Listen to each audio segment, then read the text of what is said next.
വിരമിച്ച ശേഷവും കായിക താരങ്ങളെ വാർത്തെടുക്കാനായി തീവ്രശ്രമം നടത്തുന്ന ഒരു കായിക അധ്യാപകനെ പരിചയപ്പെടാം ഇനി. മലപ്പുറം തിരുവേഗപ്പുറ സ്വദേശി കെ സൈനുദ്ദീനാണ് നിരവധി കായിക താരങ്ങൾക്ക് പരിശീലനം നൽകുന്നത്.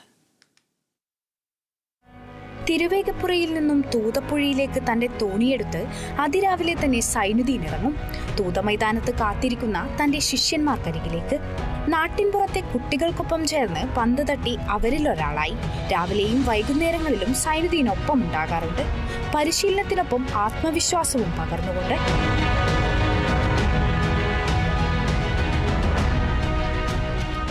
പത്താം ക്ലാസ് കഴിഞ്ഞിട്ട് അന്ന് എനിക്ക് ശ്രീകൃഷ്ണ കോളേജിലാണ് അഡ്മിഷൻ കിട്ടിയത്. അത് ഞാൻ അന്ന് സംസ്ഥാനത്തിലെ ആ മത്സരത്തിൽ എനിക്ക് 2ാം സ്ഥാനം കിട്ടിയത് കൊണ്ടാണ് അങ്ങനെ പഠിക്കാൻ പറ്റിയത്. അങ്ങനെ കുറേ കുട്ടികൾ നമ്മുടെ ഏരിയകളിലുണ്ട്.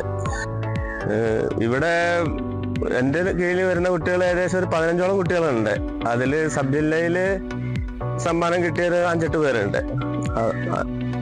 പിന്നെ ജില്ല കഴിഞ്ഞ് ജില്ലയിൽ ഫസ്റ്റ് വന്നവരുണ്ട്, സെക്കൻഡും തേർഡ് 3 സ്ഥാനക്കാർ ജില്ലയിൽ സംസ്ഥാന തലത്തിൽ പങ്കെടുക്കാൻ പറ്റും. അപ്പോൾ 5 പേര് എൻ്റെ കീഴിൽ പരിശീലിക്കുന്നവർ ഇപ്പോൾ സംസ്ഥാനത്തിൽ പങ്കെടുത്തു. അതിൽ ഒരാൾ വെച്ച് ബാക്കി എല്ലാവരും 8 സ്ഥാനം വരെയാണ് മെറിറ്റ്. ബാക്കി 4 പേരും 8ാം സ്ഥാനം വരെ വന്നു. ഒരാൾ സെക്കൻഡ് വന്നു, ഒരാൾ തേർഡ് വന്നു, ഒരാൾ 5ാം സ്ഥാനത്ത് വന്നു, ഒരാൾ 8ാം സ്ഥാനത്ത് വന്നു. അങ്ങനെ മെറിറ്റ് സർട്ടിഫിക്കറ്റിൽ ഇവർക്ക് ഗ്രേസ് മാർക്കുകൾ കിട്ടാനുള്ള അവസരമായി 4 പേർക്കും. കായികാധ്യാപകനായ സൈനുദ്ദീൻ ജനതാ ഗവൺമെന്റ് 2 വർഷം മുൻപാണ് വിരമിച്ചത്. വിരമിക്കലിനു ശേഷവും നിരവധി കുട്ടികൾക്ക് കായിക പരിശീലനം നൽകി വരുന്നുണ്ട്. ഇന്ന് ദേശീയ മത്സരങ്ങളിലേക്ക് യോഗ്യത നേടിയവർ ഉൾപ്പെടെ ഒട്ടനവധി കായിക പ്രതിയുള്ളത്. എൻ്റെ പേര് അലീന. THSS പള്ളിപ്പുറത്താണ് വരുന്നത്. ജില്ലയില് 3rd ആയിരുന്നു, സ്റ്റേറ്റില് 2nd എത്തി. നാഷണലിക്കുള്ള പ്രാക്ടീസിലാണ്.